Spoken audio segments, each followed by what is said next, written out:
আপনাদের কাছে একটা অনুরোধ, দেশের প্রধানমন্ত্রীর কাছে অনুরোধ, আমাদেরকে বাঁচান, চেষ্টা করেন। যে কোনো সময় আমাদের ফোন লাইনে পাঠাই দিবে, আমরা মারা যেতে পারি যে কোনো সময়, ড্রোন হামলায়, গ্রেনেড মামায়, অথবা মাইন্ডে পাপড়ে মারা যেতে পারি। এইভাবে মৃত্যু চাই না আমরা। আমরা চাই আমাদের মৃত্যুর পর আমাদের জানাজা হোক। এইভাবে শিয়াল কুকুরের মতো আমরা মরতে চাই না, প্লিজ। আসসালামু আলাইকুম দেশবাসী, আপনারা সবাই কেমন আছেন?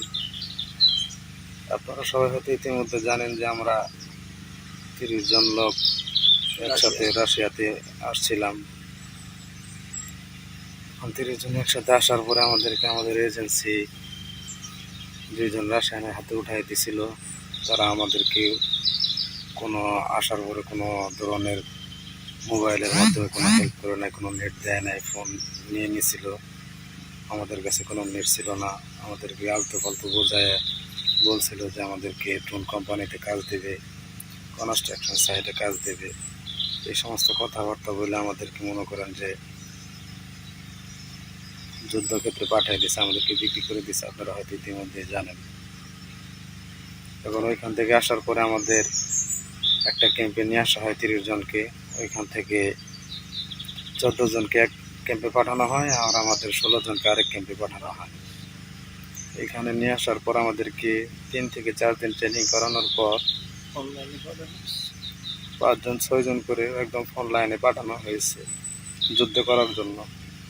সেই ফোন লাইনটা হচ্ছে গেসাবুল জঙ্গল। হ্যাঁ, সেখানে মাটির নিচে গ্রেনেড থাকে, মাইন পোতা থাকে, উপরে ড্রোন থাকে, আর আমাদেরকে ড্রোন দিয়ে কন্ট্রোল করা হয়।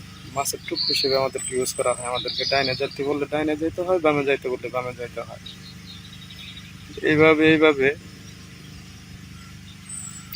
আমাদের এখান থেকে 12 জন মানুষ মারা গেছে। এই 12 জনের ভিতরে 12 জন মানুষ মারা গেছে, পরিপূর্ণ বলতে পারবো না, আপনারা হয়তো জানেন। হ্যাঁ, আমরা 4 জন এখন জীবিত আছি। আমরা 4 জনই আহত। এই যে মাইনুদ্দিন ভাই আমার সাথে, ওনার বাড়ি চাঁদপুরে, মাথায় ড্রোন হামলায় আহত হয়েছে। আমি বাম হাতে আহত হয়েছি। এখন আপনাদের কাছে, দেশবাসীর কাছে একটাই অনুরোধ, দেশের সরকারের কাছে অনুরোধ, আমাদেরকে বাঁচান, আমাদেরকে রক্ষা করুন, হেল্প করুন। আমাদের আগে আল্লাহ, পরে আপনারা। আমাদের 4 জনের 2 জন এখনো হাসপাতালে। আমাদের 4 জনের ভিতরে 2 জন এখন অন্য একটা হসপিটালে আছে, আর আমাদেরকে একদম ক্যাম্পে রাখা হয়েছে। যে কোনো সময় আমাদেরকে এখান থেকে ফোন লাইনে পাঠিয়ে দিতে পারে। কখন পাঠায় সেটা আমরা জানি না, আল্লাহ ভরসা, আল্লাহ ভালো জানে। আর আমরা তো ভাষাও বুঝি না, কোনো কিছু বুঝি না, বুঝাইয়া বলতেও পারি না। আমাদেরকে যখন যা বলে তাই করতে হয়। আর আমাদেরকে অনেক নির্যাতন করছে।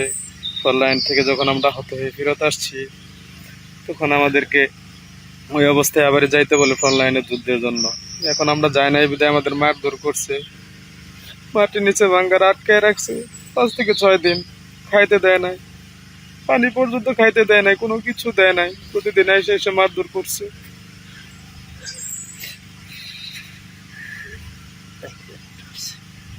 আপনাদের কাছে একটা অনুরোধ, দেশের প্রধানমন্ত্রীর কাছে অনুরোধ, আমাদেরকে বাঁচান, চেষ্টা করেন। আমাদের সবাইকে রক্ষা করতে হেল্প করেন।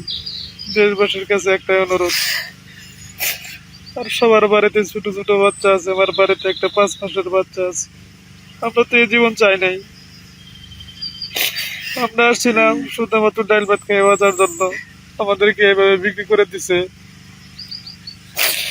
এখন কি করবো আমরা বুঝতে পারতেছি না, বুঝি না, বাসা কোনো কিছু বুঝি না।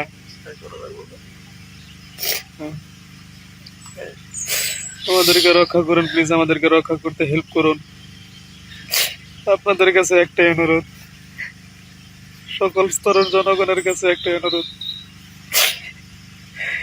আপনারা আমাদেরকে রক্ষা করতে হেল্প করুন। আমরা চাই দেশে যাই মরতে, আমরা মুসলিম। আমরা চাই আমাদের মৃত্যুর পর যেন জানাজা হয়। এইভাবে শিয়াল কুকুরের মতো আমরা মরতে চাই না, প্লিজ আমাদেরকে রক্ষা করতে হেল্প করুন। আপনাদের কাছে একটাই আহ্বান। আর আমরা ফোন চালাচ্ছি, এখানে লুকায় লুকায় একটা ফোন কিনছি হসপিটালে নেওয়ার পর। তারা এখানে জানে না যে আমার কাছে ফোন আছে, লুকায় লুকায় ব্যবহার করতেছি। আমরা দেশের থেকে যে মোবাইলগুলো আনছি, তারা সে মোবাইলগুলো নিয়ে নিছে। এখন পরে আল্লাহ, আল্লাহর পরে মানুষ। আমরা তো মাত্র চেষ্টা করতে পারি। সকল স্তরের মানুষের কাছে আমাদের অনুরোধ, স্টুডেন্ট মানুষ, যত ধরনের মানুষ আছে সবাই আমাদেরকে রক্ষা করতে হেল্প করুন, প্লিজ হেল্প করুন প্লিজ। আপনাদের কাছে আকুল আবেদন। তা নইলে যে কোনো সময় আমাদের ফোন লাইনে পাঠাই দিবে, আমরা মারা যেতে পারি যে কোনো সময় টুন হামলায়, গ্রেনেড মামায়, অথবা মাইন্ডে পাপড়ে মারা যেতে পারি। এইভাবে মৃত্যু চাই না আমরা। আমরা চাই আমাদের মৃত্যুর পর আমাদের জানাজা হোক, আমাদের ফ্যামিলির কাছে মরতে চাই আমরা। প্লিজ হেল্প করুন, হেল্প করুন, আমাদের বাঁচাতে সাহায্য করুন প্লিজ। প্রধানমন্ত্রীর কাছে একটা আকুল আবেদন, আমাদের বাঁচানোর জন্য আপনি হেল্প করুন, প্লিজ হেল্প করুন।